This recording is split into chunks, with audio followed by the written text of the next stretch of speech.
Just a second.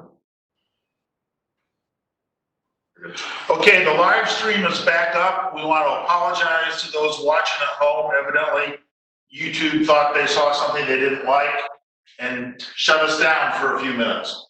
But we're back. We had done the call to order. We completed the roll call and the pledge and had approved the agenda. And we had just started public comment when YouTube shut us down. So we're going to go back to the beginning of public comment. I know Dawn's got some emails and she'll go ahead and read those. Okay. This one's from Garrett Risley. My name is Garrett Risley. I'm a special education teacher here at the high school. I wanted to write you for the sole purpose of being informative in response to the proposed new hire freeze. In writing this, I understand that in these difficult times of uncertainty, we all may have to fill a role larger than before, and I know that you as a board will do what you feel is best for our staff and school. At the high school, we currently have co-taught classes split near 50-50 between general education and special education students. There are students with special needs who are wanting to and taking electives, but are not receiving in-class support from a certified special ed teacher due to the lack of coverage. We currently have a special education teacher covering 2 hireable positions in hopes that one would have been filled for the 1920 school year, let alone the 2021 school year, on top of another position that will be open from a retiree. We are aware that some of the above mentioned already does not fit under the umbrella of best practice, but we've made do with what we have, as that's been our only option while we've awaited new hires. And losing yet another special ed teacher this year, we need to fill multiple positions in order to legally provide the students with an appropriate education and to provide them with the educational experience that's close to being on par with the standard Mahomet-Seymour has set for many years prior. Thank you for your time and consideration. Garrett Risley. This one's from Nikki Gallier. My name is Nikki Gallier, and I'm a 15-year resident of Mahomet.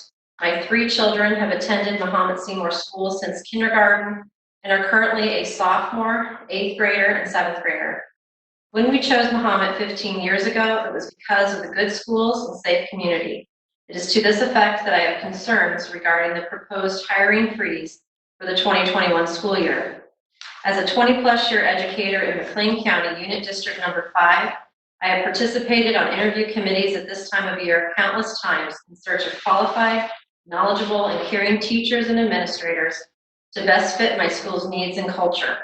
It is an overwhelming process for a large district. In that time, I have gathered knowledge applicable to our board's current discussion and decision, and thus have 3 major concerns about a full hiring freeze. All 3 of these concerns put our students at risk of the quality education for which Mahomet-Seymour is known. From the Mahomet Citizen article dated April 8, 2020, it stated several board members felt teachers can be shifted or shuffled around to fill our school's gaps. As a veteran educator, I know this basically means the amount of IEP students within classrooms will increase, class size will increase, and that percentage of students with IEPs to regular education students will rise, which is a detriment to all the students. Additionally, there are laws which provide for these percentages as well. Increased class sizes alone make it more than challenging for teachers. Increased class sizes and increased IEP percentage within one classroom makes it impossible to implement best practice and provide the basic services to which our students are entitled.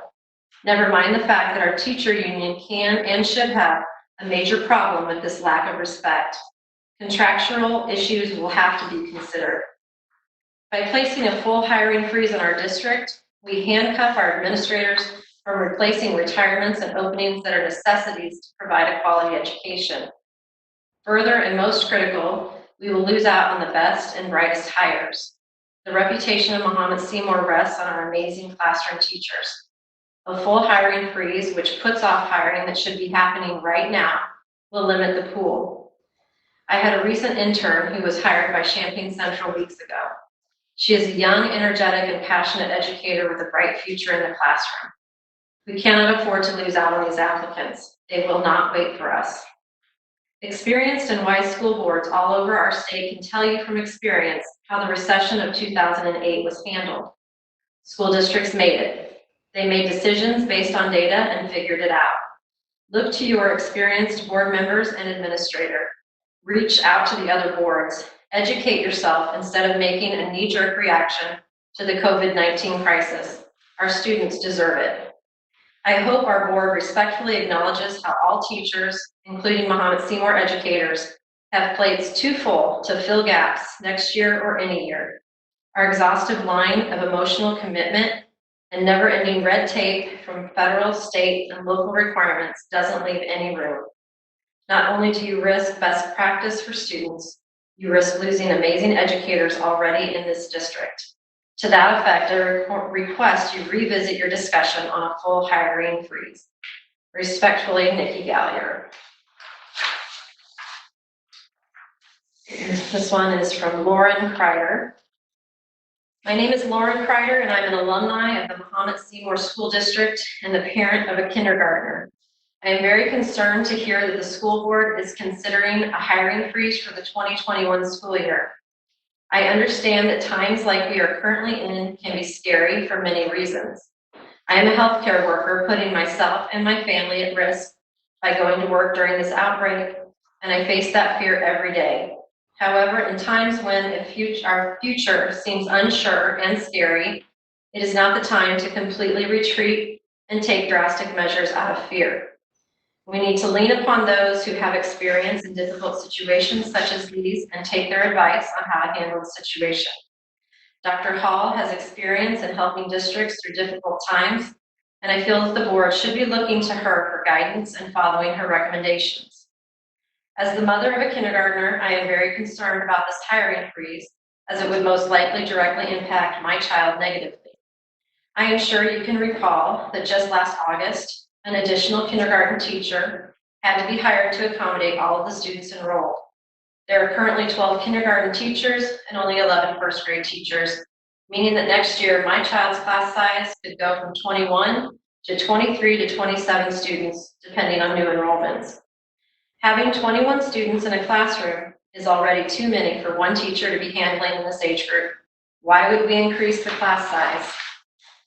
Additionally, the school district currently does not have enough bus drivers to run all of their routes. If you place a hiring freeze, no additional bus drivers would be able to be hired, and therefore routes may have to be combined. My son already spends 40 minutes on the bus in the morning and an hour on the bus in the afternoon. Increasing that amount of time would be inconvenient and would take away from valuable family time, as well as increase stress for trying to fit in homework. Our district is in a very good place financially, and since there have been no indications that funding will be cut for the 2021 school year, I do not think drastic measures such as a hiring freeze need to be put in place at this time. An appropriate course of action would be to evaluate and monitor the situation going forward and make changes as necessary if the state decreases funding to the school. I hope that you will seriously consider my concerns, as well as the concerns of other parents in the district, before making such a drastic decision when it is not necessary. Thank you, Dr. Lauren Kreider. Thank you, Lauren. This one is from Carrie Bowman. I'm extremely concerned about the talk of a hiring freeze in Mahomet. My son is in kindergarten, and I feel like the current class sizes are already busting at the seams. I taught first grade for 5 years, and as class sizes continue to rise, the effectiveness to reach each student's individual needs becomes increasingly difficult. It is unacceptable of a school district that is so highly sought after to consider such a detrimental decision. We chose to move here to this area because of the schools, teachers, and ultimately lower class sizes. The school board should be doing everything in its power to push for the lowest class sizes possible. I am so disappointed that this is being considered, but I have full confidence that the right decision will be made. Thank you for your time and consideration, Karen Bowman. Thank you, Karen. This is from Katie Stafford. I am a parent of 2 children currently attending Mahomet-Seymour schools, junior high and high school. I am very concerned that this board is overreacting and is going to make decisions based on fear that will have lasting impacts on our children's educations. A preemptive hiring freeze seems unnecessary with the current information available. Increasing class sizes in elementary, failing to fulfill necessary special education requirements, and larger class sizes in high school math do not seem like small things. I understand that everything is uncertain. I understand we're living in unprecedented times, but you cannot make this decision based on fear and speculation alone. We must make every effort to maintain our current standards of education at any cost. I would hope as a school board, education would be at the front and center of any decisions. This board has been very contentious since the last election. There have been many different agendas, and it has been an absolute embarrassment. I'm hoping on this issue, the issue of maintaining our current high standards of education, you can come together and make the right decision. Thank you, Katie Stafford. Thank you, Katie. This one is from Polly McCoy. She says, my name is Polly McCoy, and I'm writing as a concerned parent and staff member in the Mahomet-Seymour School District. I highly encourage you to rethink instituting a hiring freeze for the 2021 school year. While this may seem a proactive measure at this time, I see it as reactive, a panicked decision in response to the current health and financial situation our country is facing. If our district has the financial means to continue with the 2021 school year without making cuts or instituting a hiring freeze, it is in the best interest of our students and staff to do so. Taking this action is detrimental to our students due to the implications it will create in our classrooms, specifically with increasing class sizes. While I understand a specific proposal to request an increase in class sizes was not made, it's a simple cause and effect situation. Due to increasing enrollment, additional sections for certain grade levels have already been discussed. Freezing the hiring of new staff members or discussing the possibility of not filling positions of those retiring or leaving the district does, in fact, affect increasing class sizes. As a parent of a current kindergartner, I am alarmed that my daughter could potentially be one of 27 to 28 students in her first grade classroom. These early years are some of the most important for building literacy and math fluency. Am I to believe that it is in the best interest of not just my own child, but of any primary student to have to compete to learn these foundational skills in a classroom? I'm also a parent of a current fourth grader and have done the math. If a hiring freeze is implemented and an additional section is not added, my son would be in a fifth grade classroom with approximately 30 of his peers. While fifth grade is at the higher end of the primary years, it is still an integral year for building basic skills and creating a learning community that is conducive to building confidence in those skills. So I ask again, am I to believe that this is in the best interest of our students, teachers, and community to vote for a hiring freeze? Not only am I a parent of 2 children in the district, I am also a third grade teacher at Lincoln Trail. This year, I've consistently had 27 students in my classroom. Currently, I have 28. Having this many students in a classroom presents many challenges and restraints. Physical space, the time and ability to adequately meet students' individual needs, and getting to know students' strengths and weaknesses on an individualized level, just to mention a few. Not only that, but increased class sizes are also having an emotional impact on classroom teachers.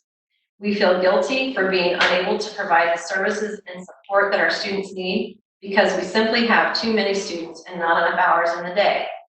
We feel guilty because we didn't get to have personalized time with the student who truly needed us, to talk about his day or what's going on at home.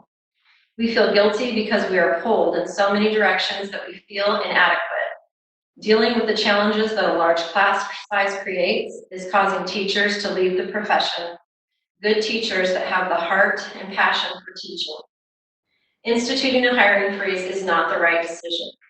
While the district may save some money in doing so at this time, it comes at a cost to our students, a cost that as a parent and teacher I am unwilling to pay. Thank you for your time. Polly McCoy. This one's from Nikki Melander. I would like to express my opinion to the board that I do not think a hiring freeze is a good idea, given the ramifications that it would have on class sizes, and given that we do not yet know the extent of budget cuts, if any, due to the coronavirus situation. Smaller class sizes are a big plus and a big reason of why so many choose to send their kids to the Mahomet-Seymour School District. Kind regards, Nikki Millender. This is from Aaron Kessler. I am writing to you as a concerned parent regarding the hiring freeze that is up for consideration on Monday night's school board meeting. While I do appreciate the board's determination to be forward-thinking during these unprecedented times, I urge you to vote against a hiring freeze. Our students are already starting the next school year at a disadvantage due to the abrupt interruption in this year's schedule due to COVID-19. Although the teachers have provided instructional materials and learning resources for parents, for which I am extremely grateful, it is not the same as a classroom setting. Many students will not make the same academic progress that a classroom setting provides, such as prompt teacher feedback, motivation, and face-to-face interaction with teachers and other students. It is a sad reality that more students than ever before will likely be starting the new school year at a major deficit. This not only affects the kids, but it puts a huge strain on our teachers, as they will be the ones responsible for bridging the gaps of the learning disparity. This is a real threat happening right now, as opposed to the potential possibility of future decreased funding. I urge you to set aside the hiring freeze until the state of Illinois has actually made the determination to decrease funding. With no concrete evidence of that happening, it is not the time to risk our students' academic learning by decreasing teachers. We need them now more than ever. I'm sure you are aware that research points to small classroom size benefits such as teacher interaction, student engagement, student achievement, more customized instruction, earlier identification of disadvantaged students, more meaningful collaboration among students, in-depth instruction, better classroom management, increased graduation rates, and teacher retention. It is clear that the benefits are applicable to all levels of learning, and these numerous benefits should help you and the board to realize that before making this decision, it is necessary to explore all other avenues of cost reduction. An extreme action such as a hiring freeze should be considered as a last resort, not the first line of defense. Our school district is fortunate to have a supportive and creative base of parental support. Let us all come together at this time to determine the best way to meet this current economic situation without negatively impacting our children's education. Thank you. Sincerely, Aaron Kessler. Thank you, Aaron. This is from Pat Ziegler. I am a retired teacher from Mahomet. I spent 25 years in the district and am very saddened by the latest news about the hiring freeze. I understand finances are always something to consider, but also know that teachers and children should not be in classrooms of such large numbers. There is a lot of evidence to show that these numbers are not good for optimal learning. People move to Mahomet because of our schools, and I would hate to see us become just another core school. You can only ask so much of your staff and students. When I was teaching in the lower grades, it was optimal to not go over 20 students in grades K through 3. Just think of the difference that would make. Please reconsider your thinking and find a way to make this work. This one's from Jeremy and Peg Bush. We are reaching out to express our concern with the recent discussions regarding the future within the Mahomet-Seymour School District. It is understandable to create contingency and/or alternative plans in lieu of the pandemic, which has changed our forecast. However, the board should not be overreacting and become overreaching by creating hiring freezes throughout the district. If we have learned anything during this time away from our teaching professionals, it should have been that they are valuable to us all. We as parents should have confidence in the Mahomet-Seymour district when enrolling our children into the schools here. If a hiring freeze is passed, you are immediately affecting generations of youth by burdening our teachers with larger class sizes, which decrease the quality of education all of our children receive. It will also likely remove the foreign language and advanced higher learning opportunities in the middle school. For those of you who were not born and raised here, you will drive more people away from your district by lowering your standard of education. The board should lean on and realize the quality of an administrator they have in Dr. Hall. Give her the opportunity to have conversations, secure funding, and make the proper recommendations. This is her job. Your job as the board is to support her. Thank you, Jeremy and Peg Bush. Thank you, Bushes. This is from Lisa Frericks. From a substitute teacher point of view, I can tell you that our district is already short-staffed and classrooms are overcrowded. Every day I receive sub-requests that are continually not filled because we also have a substitute shortage. When spots aren't filled, permanent teachers need to adjust their schedules and fill in during planning periods for those open classes. The junior high and high school also use teachers as lunch staff instead of hiring specific lunch duty staff. In 2 classes I regularly sub for, one class has 34 and the other has 36 kids. I have no idea how one teacher can devote individual time to 36 kids in a 40-minute class period. Currently, kids are sitting on top of each other, which promotes a few behavior issues. Creating a freeze anytime is disrespectful to our current teachers who are already shuffling to cover open spots on a daily basis. Giving up their planning time means they don't have a proper time frame to collaborate with their team to properly provide instruction, creates burnout, and takes away availability for students to get help during their study hall. We are forecasted for classroom size to only increase, but if we don't have the teachers and staff to support the children, we are failing everyone. This one is from Robert Diatley. Thank you, Lisa. I'll keep my remarks brief. I write to urge you to vote against implementing a hiring freeze. A hiring freeze would have a negative impact on the students and remaining staff at the district. The state has not indicated how it will respond to the financial implications of school districts with regards to the COVID-19 pandemic.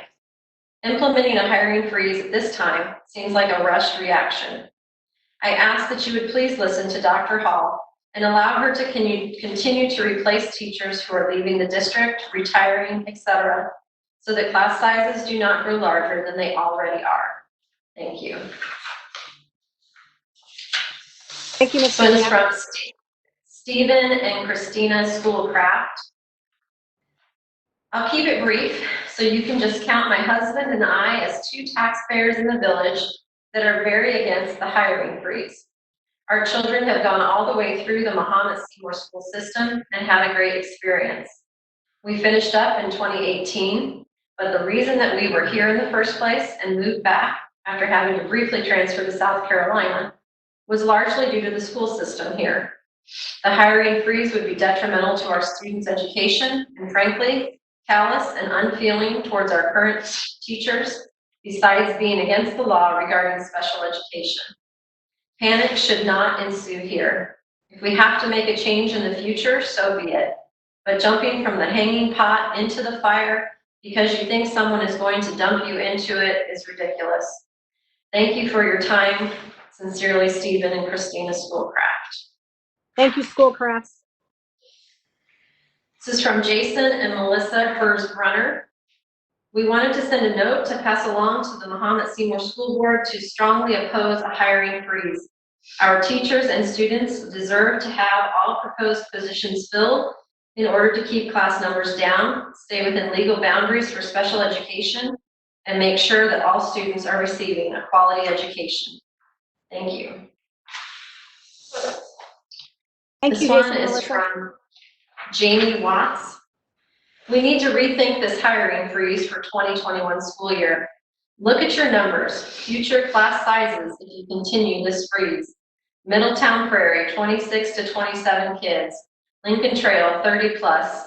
Junior high, 30 to 40. Junior high PE, 60 plus. Leaving 3 special ed classes unfilled, which are legally to be filled. These class sizes are unreal. As a teacher myself, there is no way students are going to get the help they need when a teacher is required to have class sizes of that capacity. This doesn't even begin to calculate students that enroll last minute or mid-year. As you all know, Mahomet is continually growing. You need to take a step back, stop panicking, and think about all the services of all of our children, all the way from pre-K to 12. We don't know what funding will be like, you are right, but jumping to a hiring freeze is not what is going to help. I urge you to rethink this proposal at this time and not vote to a 2021 hiring freeze for our students. Thank you. Thank you, Jamie. This one is from Mahomet-Seymour. I watch the school board meetings on Bulldog TV. I monitor the agenda, the meeting minutes, and the various news sources. I have thus far abstained from comment, only saying the serenity prayer for those, such as myself and the community, that are quite aggravated at the preposterous actions of some of the school board members. However, this time I cannot abstain from commenting on the matter that some of you seem fit to push through with regards to a hiring freeze for the 2021 school year. I believe this is a knee-jerk reaction, counterintuitive to supporting our teachers, students, and the community. This community lives for its children, the teachers, and our school. I believe this is why you decided to run for the school board. At this time, I would ask the following. Reconsider voting for a hiring freeze. Give it a bit more time. If you still feel that a hiring freeze is necessary after 90 days, then reconvene and discuss it after 90 days. Listen to the veteran school board members, listen to our superintendent, listen to the community, listen to our teacher and staff members. Stay hopeful. The community isn't giving up and throwing in the towel. They are remaining positive and hopeful. Remember, for many parents, the one shining light in all of this is seeing how excited our children are when they hear from their teachers. Regards, Mahomet-Seymour. Thank you, Mona. This one is from the MSEA Executive Committee. We, the Mahomet-Seymour Education Association, are greatly concerned with the discussion of a potential hiring freeze for the school district at the Mahomet-Seymour School Board meeting on April 6th. As professional educators, we pride ourselves to do the best, absolute best, to educate the students of Mahomet-Seymour. Sitting on hiring committees, we want to hire the top candidates and teach alongside the most qualified teachers in the state of Illinois. Currently, Mahomet-Seymour has over 15 certified positions open, ranging from first grade to high school, and spans across almost all content areas. By instituting a hiring freeze, even a temporary one, the school board is jeopardizing the chances of hiring the most quality teachers in these positions. We understand that the school board has good fiscal intentions in mind, but the longer the district waits to hire educators, it will have drastic effects on the students and student achievement at Mahomet-Seymour. There is an extreme teacher shortage in Illinois. According to the Illinois State Board of Education, there were 4,831 positions which went unfilled in the state of Illinois for the 1920 school year, including 59 positions alone in Champaign County. Mahomet-Seymour is included in these statistics and has positions which are vacant and have been for the entire 2019-2020 school year. Some of these positions will be impossible to fill late in the hiring cycle because there will not be teachers available. By putting this kind of moratorium on hiring, we will most likely not be able to fill these positions for another school year. This will potentially affect the quality of education for hundreds of students at Mahomet-Seymour. Hiring excellent teachers is extremely competitive. Please have discussions within our district and building administration. They will be able to explain how the hiring pool shrinks dramatically as positions open later. As the hiring pool shrinks, so does the chances of hiring the absolute best candidates. Teacher quality is the highest factor in raising student achievement in schools. We need to be committed to giving our administrators the best opportunities to hire the top candidates in our area. During this uncertain time, teachers, administrators, and parents should not have to worry about starting the school year with class sizes of 70 in PE, eliminating junior high foreign language, having entire grades averaging over 30 students a class, or not having special education teachers at all. We urge the school board to immediately begin the hiring process for all open positions, including the positions approved at the March school board meeting. This is in the best interest of our staff, administration, parents, and most importantly, our students of the Mahomet-Seymour School District. Thank you, Mahomet-Seymour Education Association Executive Committee. Thank you, MSEA. And this one is from Sarah Nicolette. I am writing to you all in hopes that my comments will be read at the board meeting this evening. I wish I could be there myself so you could see the intensity and the passion with which I write these words to you. You see, I love what I do. I have had opportunities to leave the classroom and could not because I love what I do. I am urging, no, I'm begging you to not vote in favor of this hiring freeze proposed plan. I know you are not concerned with my love of teaching, but be concerned about my ability to be the best teacher I can be for my students. With this hiring freeze, it will affect the instructional and academic and social, emotional education for our students, the true people who should be considered in this decision.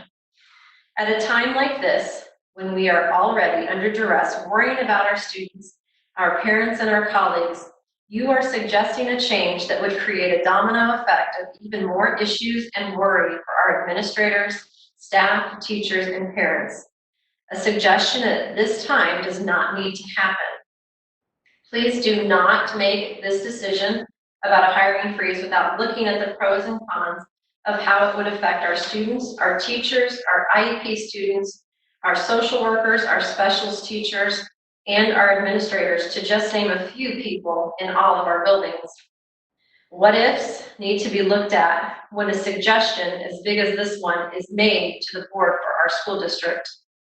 While it was not proposed as a plan or a request to increase class sizes, this decision will inadvertently impact our class sizes, our instruction, and the well-being of our students as an immediate response to this proposal.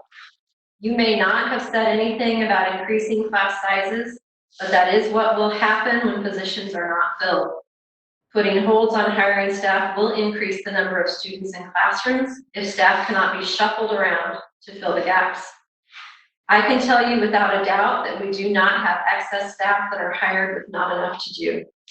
I also worry about the legal ramifications of not having enough certified special education teachers to cover all IEP students. Also, think about the effect and cost for our district when we have to hire at the last minute and not finding staff for specific positions. This creates more work for other staff trying to do their own job and now doing more work and having more responsibilities. A reduction in revenue for years to come does not mean we need to make a decision now for what lies ahead. And a hiring freeze is not a conservative strategy of evaluating and allocating our resources at all, but instead a drastic and panicked move for something that could be coming in future fiscal years.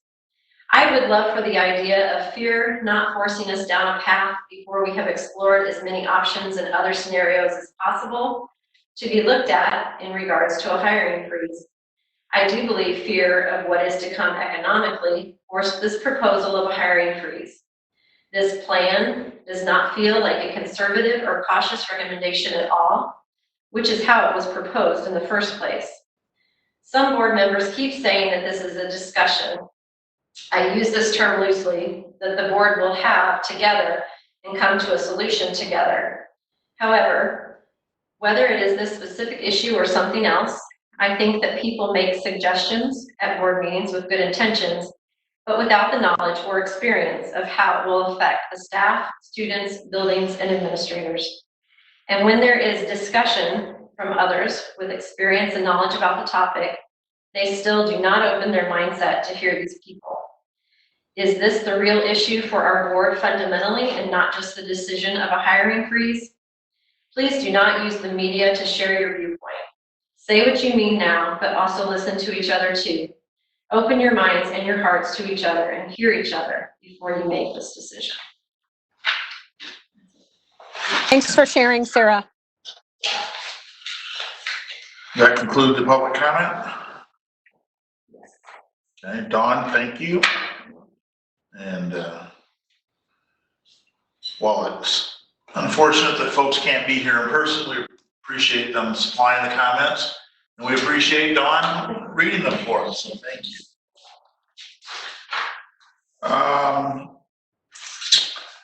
At this time, we've asked Heather Smith to give us a little bit of a financial update and a discussion of where we're at with financials. And then we'll continue our discussion. I do want to echo what some of the public comments said, and that is there has been no communication on what actually could or will happen at the state level. There has been some what ifs, and that's kind of what I'm going to go through here eventually, what if, and show worst case scenarios to see where we would be if. What I have learned from IASBO is that they said that the state budget is in place, so for 1920, it will not be affected, and the district will get its full allocation. Can I answer whether or not the state will have delayed payments? No, I can't, but we will get the full allocation. Information for 2021. You know, like I said, there's a lot of what ifs. What if only some of the tier money is allocated? Basically, then, if there only some of the tier money is allocated, tier 1 and tier 2 would be the first to receive that money. Tier 3 and tier 4 may not receive any money at all. What if there's no tier money? Well, then basically we'll be at the same level that we were at for 1920, meaning that, you know, the same budget would be in place. And, you know, this is kind of where everybody's thinking is at this point, just because, you know, that was the idea of putting the evidence-based funding in place, was that so that we would never go back. What if the evidence-based funding can't be met, though, for some reason? The state comes in and says that. And what if there's prorate? They basically would prorate the funding. But what they said is that they would prorate it, most likely, again, everything is a what if, over several years. They use, and IASBO, I'm sorry for using that, Illinois Association of School Business Officials, the head in Chicago. He basically said that if we lost money, it would be over several years. And what they're looking at is a 20% decrease, and it would be allocated over several years. So we will then look at our budget. Instead of looking at what we don't have, I'm going to take a look at what we do have. Our projected ending balances for education, operations, and maintenance in working cash. The reason I'm just using those is because that is where our salaries and our benefits are included. Education, 2.5. Operations and maintenance, 247,000, and working cash is at 3.4 million. So in other words, if you add those up, this is our projected balances at the end of this year would be $6.1 million without transportation. With transportation, it'd be 6.3. Then going through and looking, okay, what do we absolutely need in the school district? What do we need to spend money on? What are our essentials? Salaries and benefits, even with the current contract in place, would be at $21.4 million for next year. Purchase services, I looked at only the things that we'd absolutely need: utilities, current contracts that we cannot get out of, and everyday repair material, $430,000.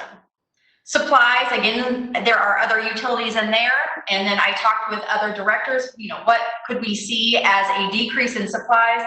Well, if we took a 30% decrease in all of our supplies, then that'd be $2 million. And what you have to understand, though, is that this is not including anything at the federal level, because the federal level is not going to cut our funding. They didn't in 08 and they won't. So you still have your title dollars as well for any kind of supplies and purchase services.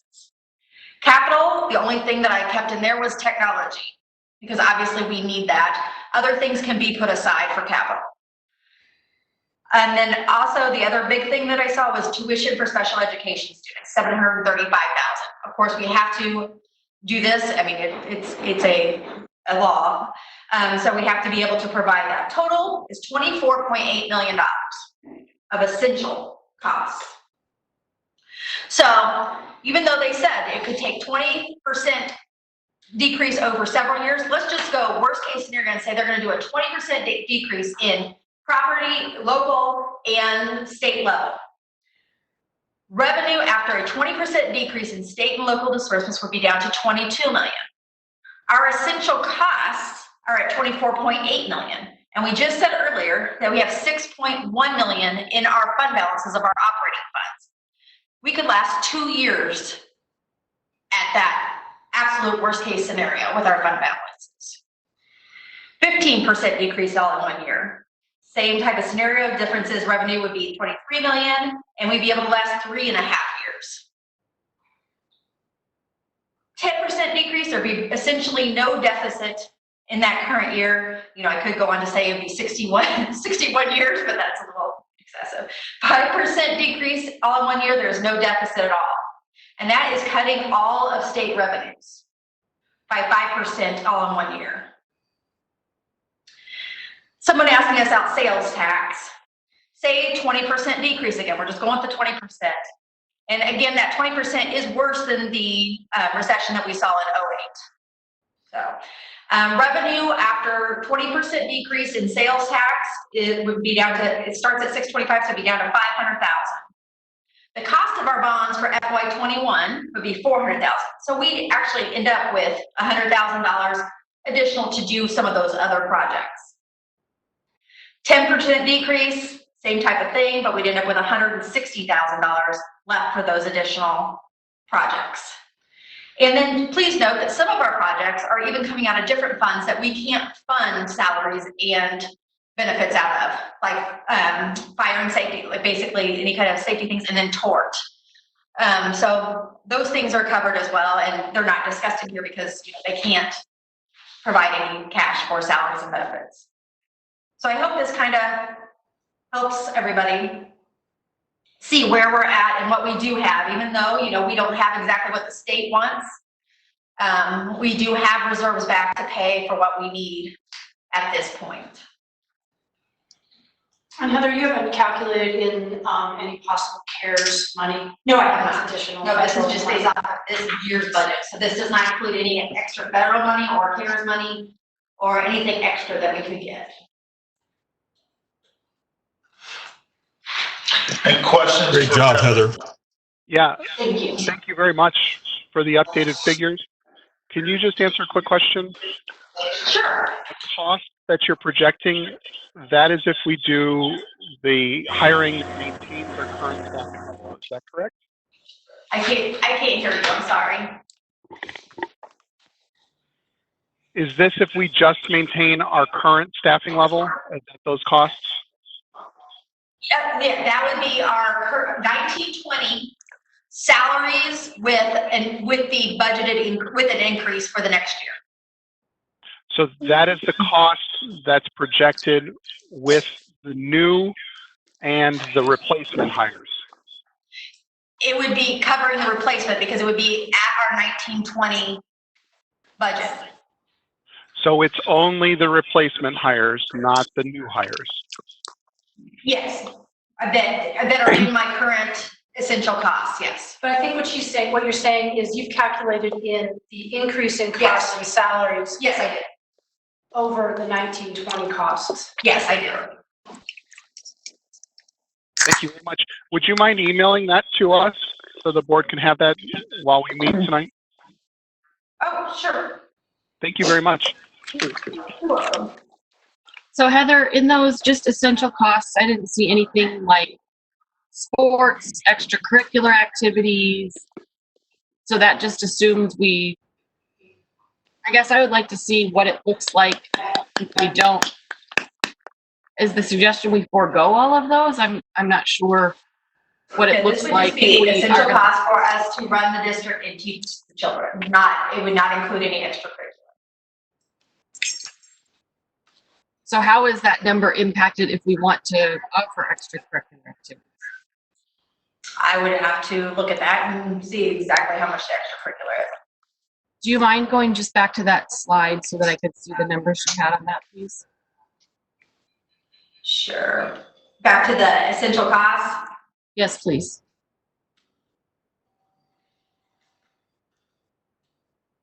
The salary and benefits with contracted increases, that doesn't include extracurriculars, because I thought the extracurriculars have contracts. I do not know. Do they have current contracts?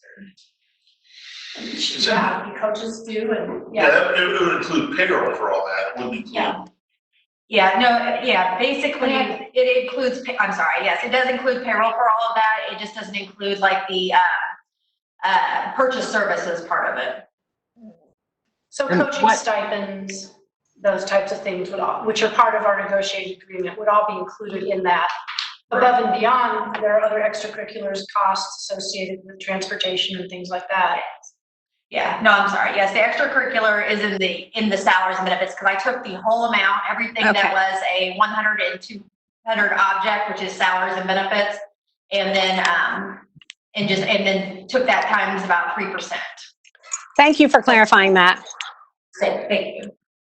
But actually for like purchase services, like for referees and everything like that, that is not included in purchase services. So we could pay the coaches, but that does not include actually being able to run those activities, correct? Yeah, now I can add that number, but it's not going to affect it that much, but I can add it. Keeping in mind some of that's offset by extracurricular Yes. fees that families pay. I mean, not the whole thing, but that is a source of revenue that we do have. Could you maybe kind of flip it on its head and tell us what expenses you're not including in this cost amount? I included all utilities, all current contracts, meaning any kind of contract that we have gotten into, any kind of repair material, basically, and then just taken, and then there's certain things like if there was any PD that's not entitled and it was in here, I took it out. Anything that we absolutely did not have to have. And of course, I did not include any federal expenses. What are the Those will be federal covered by expenses? title. I didn't include the revenue or the expense.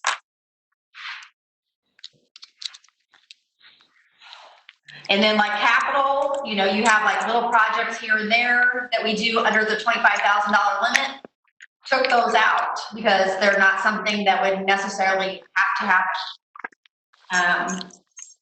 So does this include the field house projects that we have underway? The field house project was actually projected off the sales tax revenue slide that I did at the very end. So if you look at, this is right here. Sales tax piece. Yes, the sales tax piece was excluded from the other part. So sales tax is done separately here because it's in a different fund. So revenue after 20% decrease in sales tax would be $500,000. We normally get around $625,000.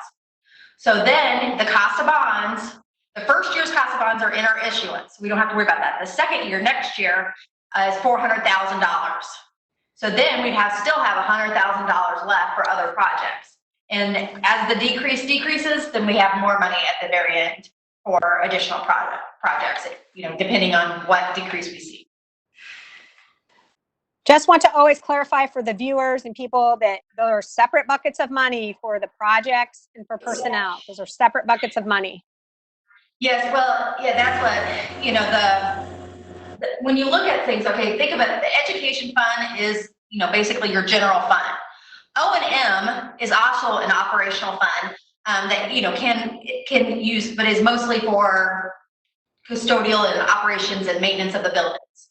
Those can, though, be interchanged. That's why they're part of the actual operation funds and transportation as well, and working cash. We have a large working cash balance that we can transfer if needed, and that's why we included that in the $6.1 million. But then when you start getting into other funds, that's why we're not even looking at those. Fund 30 is bonds and interest. That's only for bonds and interest. Fund 50 is for IMRF and Social Security. We levy that separately just for that. Those funds can't go anywhere else. Fund 60 is our project fund. That's where you'd see the sales tax dollars. And that is used for buildings only. Fund 70 is working cash and can be spread in between the operating funds and to help out with anything. And then 80 is tort. It can only be utilized based off of our plan for tort, and that is for safety issues. We can, now if somebody's salary is related to some kind of safety issue, we can take a portion of that, but that is for certain things and only certain things that have to be approved. Fund 90 is fire and safety, and that actually has to be approved by the state before we can spend any of those funds, and those are not salaries. That's mainly building issues. So what happens if For example, our tort fund is depleted down to zero and we still have tort costs that need to be covered. Where does that money come from? Well, first of all, tort, we levy for it every year on an as-needed basis, so it's not like we have a cap on tort. Right now, we have been able to, because our tax rate is so low in this community, and the EAV has continued to increase, we have been able to allocate more towards tort, IMRF, and Social Security because of that, to keep the tax rate flat. So I don't see that being a problem. Just hypothetically, what do we do? I'm just wondering if the bucket is empty, what do We you do levy then? for what we need, so we'll levy for what we need in the future. That's what they're called, as-needed funds. So we'll levy for what we need in the future. We're not capped, there's No. no cap guidelines on tort. Nope, not on tort, not on Social Security, IMRF, and so we levy for what we actually need, and honestly, they've done a very good job of levying for what we need in the past.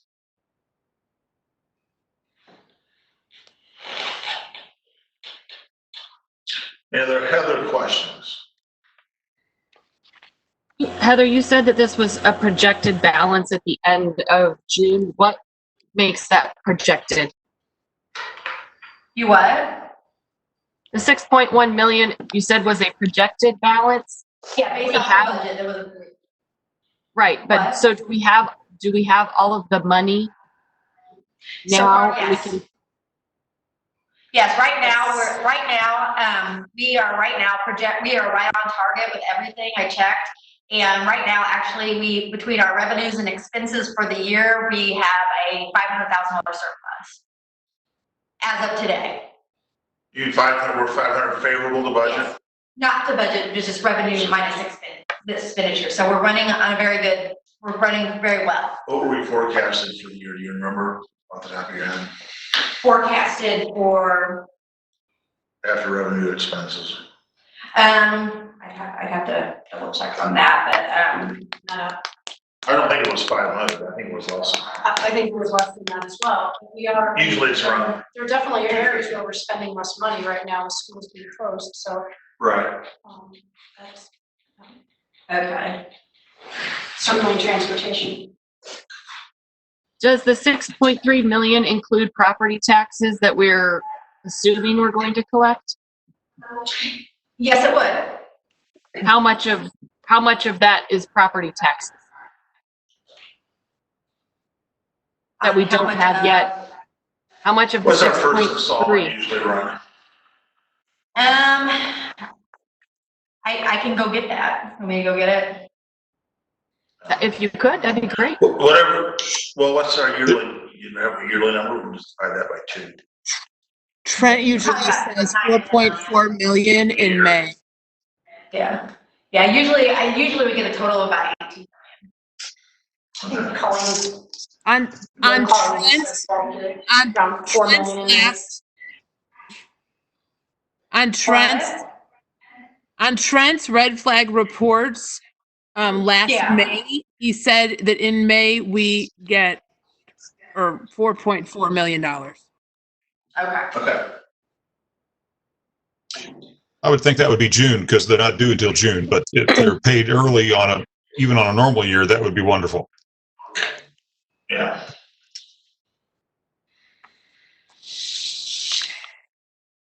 Heather, that was a great roundup for the scenario planning. Thank you. Oh, thank you. All right, in just a couple minutes, we're gonna go into closed session for a little bit. Does anyone else have any other questions or anything else before we go into closed session? I have a question and a comment. So when we adjourned the last meeting, we originally were going to have a meeting on the 20th. I'm so sorry, my dog is barking. When we adjourned the last meeting, we were originally going to have a meeting on the 20th, and we needed to move it up, I think. Jeremy had talked with Colleen about maybe talking with Dr. Hall about some plans, and since that was public, has that happened, and is there things that you all can share? Well, when I got the email from Max a day later that said we'd changed the plan to have this meeting. So I figured we had changed this plan to have this meeting rather than having Lindsay and I meet together between now and the 20th and then beyond the 20th. Okay. I got a couple of comments. I just would like to say, I'm an educator in another district, and I'm in a union, and no other school districts have brought budget cuts up. So as we're getting ready to go and talk about things, I want that to be pointed out. K through 12 funding is different than higher ed funding. Those are two different pools. I think that's something to remember. My third point is I really think it's important to lean on Dr. Hall. She's educated in public administration, policy, finance, personnel. She's ridden this boat before. We've heard strongly from 17, 20 people, whatever, tonight about class size issues, losing foreign language. Is that really what we want to do? And it was clearly pointed out that there's money in the Balance Ed Fund and the Working Cash Fund. And lastly, two things, because we've all had time to read the news. Last Thursday, the Federal Reserve approved $500 billion to states to help make funds budget for shortfall money. And lastly, we know that we're supposed to get the $277,000 from the state, and Congress is still talking about more. So I don't want to make knee-jerk decisions when we have a lot of information that's good in front of us, and it's not necessary to do yet. And thank you for letting me share that. I have one comment as well. The scenario that showed a potential 15% decrease in the EBF funding. So we've got to go through several tiers to even hit the EBF. That'd be the tier 2, tier 1, and others. But we'd never, in the 2008 years, we'd never experienced a 15% hit to cash flow from the state, even in those tough years. Yes.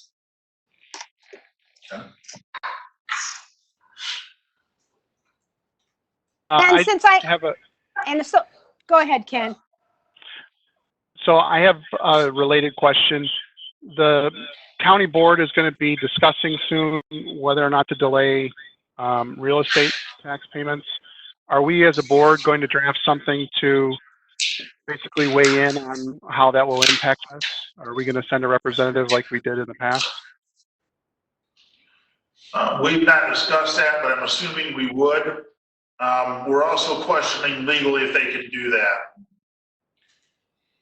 Okay, I just want to say I suggest that we use our voice as a local tax. Oh, I think so. I don't know that they can do that without legislative approval. There seems to be some disagreement between legal scholars if they can pull that off. But we certainly would not be in favor of that, and we certainly would speak out. And minimally, we would send something, but we would probably send people to that, I would think. And as an educator, we know that we're going to need more support for these kids going back, because this isn't a perfect scenario doing all of this. And they're going to need that academic and that emotional support. I just want to comment. I know when we go into closed session, we'll talk a little bit about, maybe could we shuffle some people? And I've got some concerns about that. We don't know what the financial impact of the virus situation is going to be for sure. Everyone's got theories at this point, but we've got very, very little concrete information. We do know the impact of higher class size. We know what that is. And if we talk about shuffling people, well, where would we shuffle people from? There's always people think, well, maybe we can do with 1 or 2 less administrators. But frankly, we run with way fewer administrators than most districts our size do. I sure would hate to cut back communication with parents or administrative services to kids, or put ourselves in legal jeopardy because we can't get everything done from an administrative standpoint we need to. Again, we are already lighter than most districts our size on administrators. The other places people would probably want to look, I'm assuming, would be instructional coaches, because they don't teach classes per se. But there's lots of data right now that instructional coaches have more impact on education than class size. Frankly, we run with 2 best practices for a district our size, we're hearing, tells us we should have closer to 12. But we'll probably never have 12. But I sure do think we get mileage out of the 2 we have, and they help our educational process a bunch. Our kids and teachers are better because we have them in place, and I sure would hate to look at that position. And then that leaves instructional coaches. And instructional coaches help us with our most at-risk kids. Interventionists. I'm sorry? You mean interventionists? Interventionists, what did I say? Interventionist You coaches? said coaches. Interventionalists, okay? And interventionalists help us with our most at-risk kids. And the kiddos that need the most help. And not only do they help us with those kids, and we can impact them at a young age, which then pays dividends when they're in junior high and high school. But the other thing it does is it helps our teachers, because our teachers, the interventionalists can help with the at-risk kiddos, and the teachers can keep moving forward with the rest of the class. And we would lose the ability to do that. Teachers would have to choose. Do we keep the class moving forward and save the kiddo that needs the most help? Or do we give the kiddo that needs the most help to help and risk not moving the class forward? So the interventionists have been golden for us over the years in helping us reach the levels of academic success that we have. So I just want to go on record that I would hope that we don't look at shooting ourselves in the foot academically. You know, we've got over we will have over 6 million in fund balance. Nobody's ever said they were going to move to Mahomet or not move to Mahomet because of our fund balance or lack of fund balance. But they sure have had a lot to say about the educational experience their kids have and what we're able to do academically and from a complete educational package for kids. So I guess those are my thoughts. Anybody else got anything before we go into close? Appreciate everybody taking time to provide input. Okay.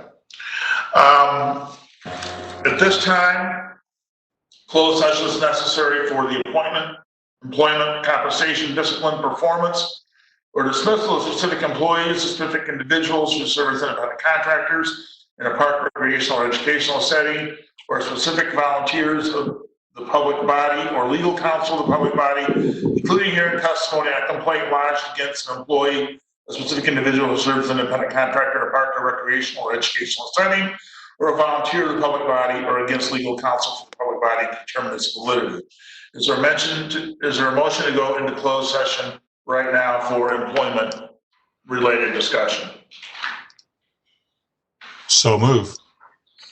I've got a motion. Is there a second? Second, Discussion? Roll call vote, please. Hennessy, Yes. Schultz, Yes. Keith, Yes? Giles, Yes. Hendricks, Larson, yes. McComb. Yes. It will take about 5 minutes. You'll have to close out, the board members have to close out of the video WebEx that you're in, and please log into the closed session. Public that is on the live streaming, we will come out of closed session later this evening and come back into open session. So you might just want to watch Bulldog TV for updates. Thank you, everybody. Sorry for my barking dog. Okay.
the live stream is back up. It is 8:23 p.m. on Monday, the 13th of April. We are back in open session.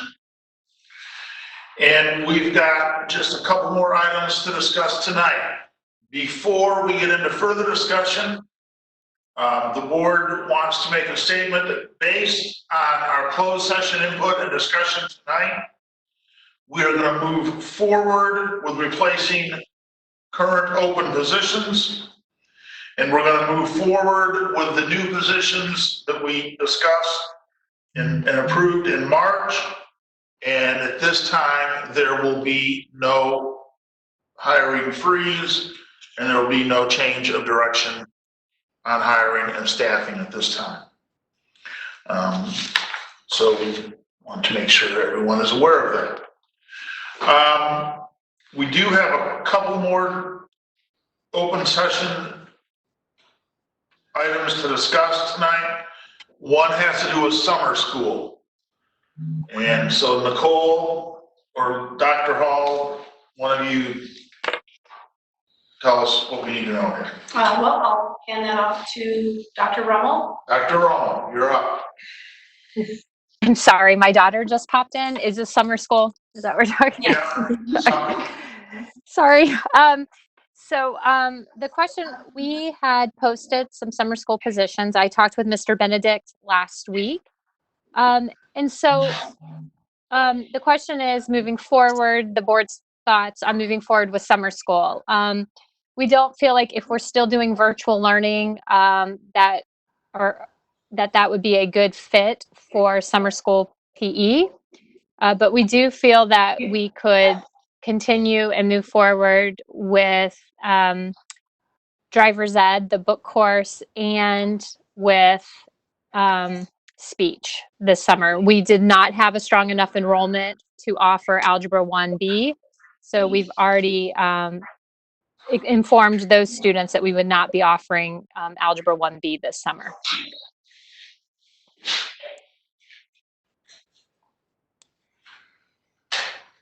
So we need direction on moving ahead for hiring for summer school. All right, so you're looking for direction on what to do with summer school?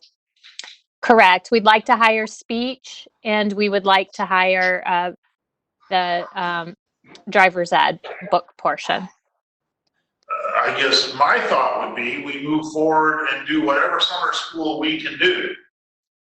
I support board that. members?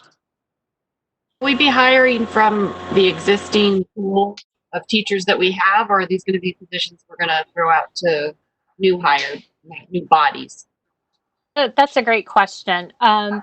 In the past, it's been a combination of both of those, but we feel that with our current staff, we'll be able to fill those internally, or at least with teachers that have taught for us in summer school in the past.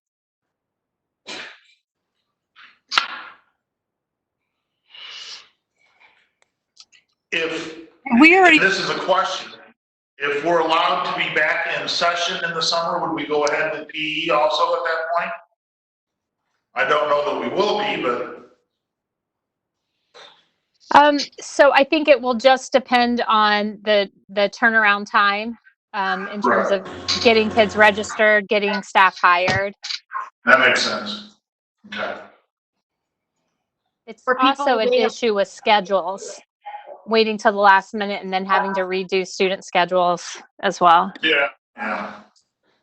For people who have already registered, for example, for speech, we've already registered for a summer course. Will people be offered the opportunity to change their mind if they're not as comfortable with an online format and they'd rather do it a different way or postpone that? Or what's the process for people who might already be registered for a class who might have second thoughts? So we can easily, we can put that information out there. That's a great question. If people would prefer for their student to take it in a classroom setting or at a different time, they would just need to contact the high school office and we would issue a refund for that. Are we allowed to offer online courses without an e-learning plan approved by the state?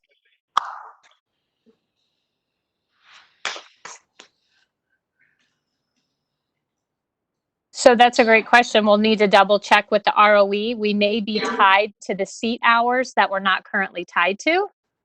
So it may look more like the blended style that we're offering with some of our other classes than it would look. It would probably more resemble that in the hours with that than it would with what we're doing right now. So kids would have a set time that they would have to be at class. If we are going to need to offer summer school in the style that we're currently offering school and under our remote learning plan, that's a great question, Ken. I'll definitely follow up, but could not imagine the State Board of Education all of a sudden requiring an e-learning plan to do summer school in this way at this point, because we would be doing summer school virtually or remotely because of the pandemic. Right. But I'll certainly follow up on that. Well, and for some kids, it would postpone their graduation depending on the district they are. So I too would concur with that. Is it Question, acceptable? And then the next question is it fair to offer our employees a kind of contingent position, contingent on being authorized by the state and so on?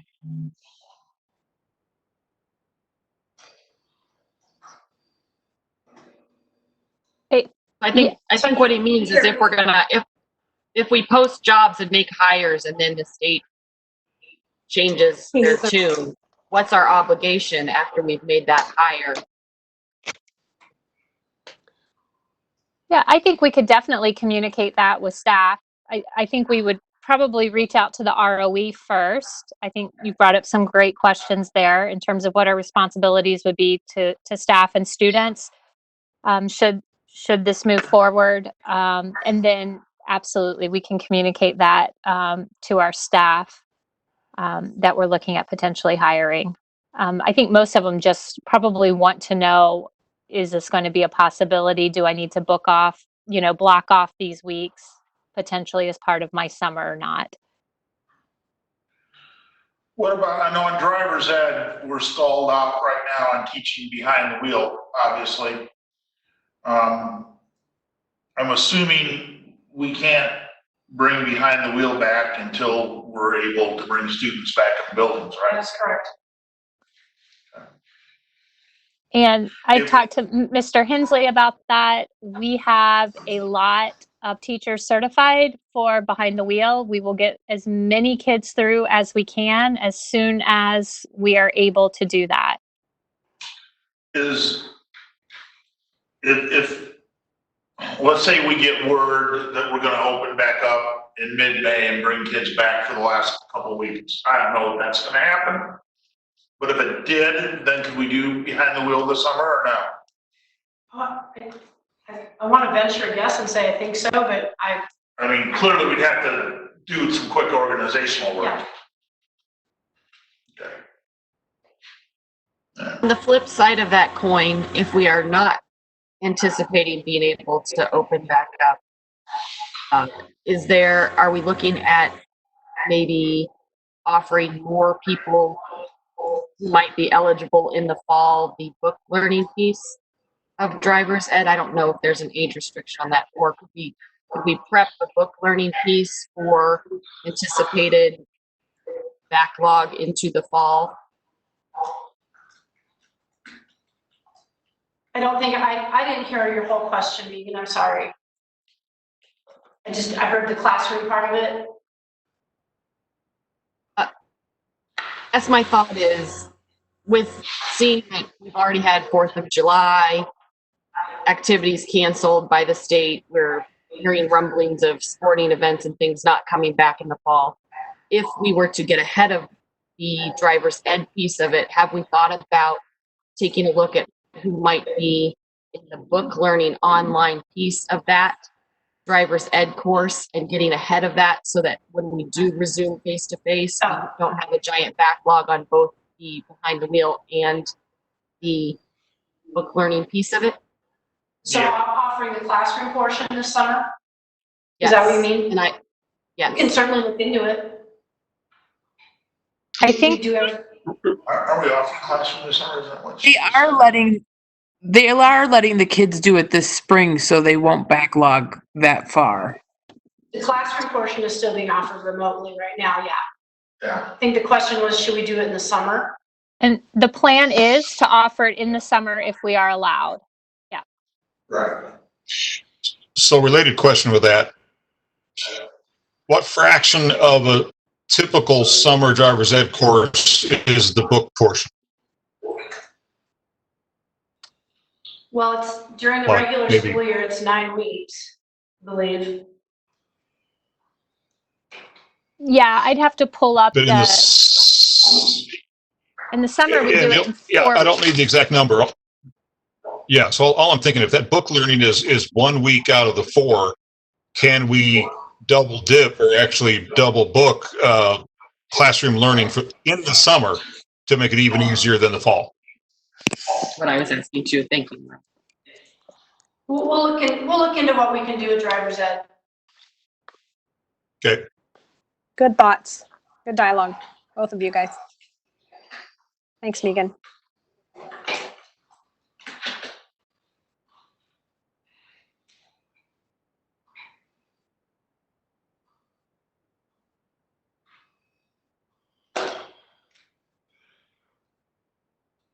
So are we good on moving ahead with summer school?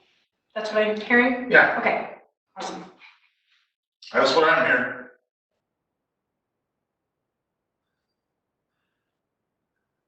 We can try. Yes. So at our meeting last week, we discussed some other summer projects, and I let the board know that the high school office and the dust collection project would be brought forth to the board next week on April 20th for you to decide if you want to go out to bid on those 2 projects.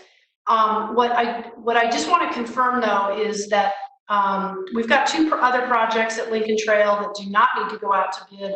One is the stairs on the east side. That's a health life safety project, and then the front entrance, which is paid for with tort money. And I just want to give our architect the go-ahead on those if that is the will of the board. It was discussed last week, but I didn't come away with a solid. I would think if we're paying for it with health, life, safety, and tort, we've got money in both those funds to handle it, right?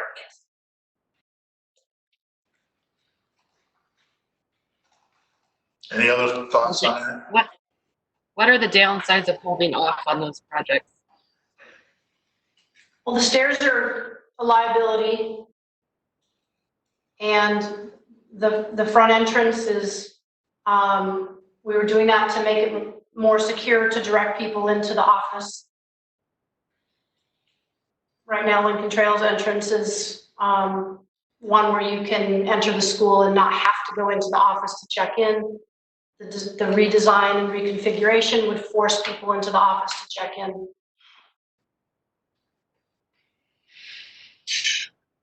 I think there's benefits to having each of those done before this restart of school in the fall. Absolutely. The entrance, that's probably the least expensive secured entrance we've been able to pull off. And I think anything to help, I mean, it's a security thing. It's not that expensive. It's from a fund that we're not, it's a non-operating fund.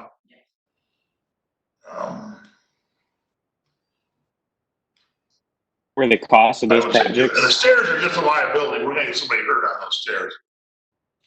what were the costs of those projects? I honestly, we'll have to find out the number on the stairs. The entrance is 22,000. Entrance is 22, stairs were coming out of health, life, safety.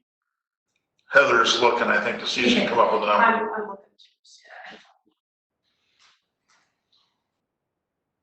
I mean, the stairs are just on the list of things to get done with health, life, safety, so that money has a very limited use, so the recommendation would be to go ahead and do that. It's a big masonry issue on a main entrance. Hmm? I just said it's a big masonry issue. You see it if you drive past the school anytime. Yeah. It's crumbling away.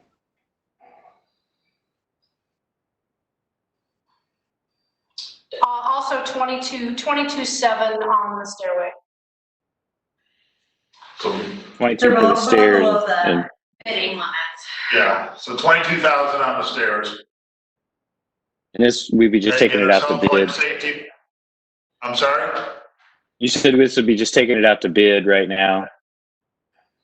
No, we don't need to go out to bid on either project. I just need to make sure everybody's okay with going ahead with it. They're both below the bid threshold. It's just a matter of getting into the contractor's plans.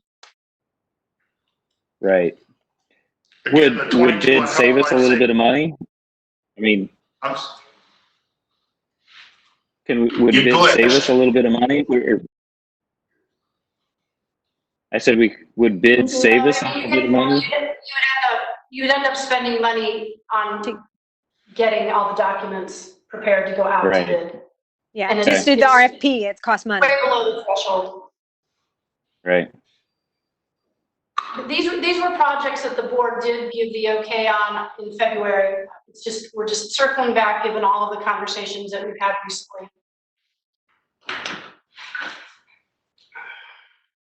Well, health, life, safety, we've got limited uses for that money, or limited things we can spend that money on, I guess is a better way to put it. And those stairs are crumbling. I'm in favor of taking care of crumbling stairs. Yeah. So you do not need a motion because we already approved it? Right. Okay. It's not being bid on, it's just more, I'm just looking for the thumbs up to move ahead. And some consensus to say, yes, we can Merle's got a thumb up. start. Yep. Thumbs up. Anyone opposed to moving forward? Okay. Anything else to come before us tonight? No.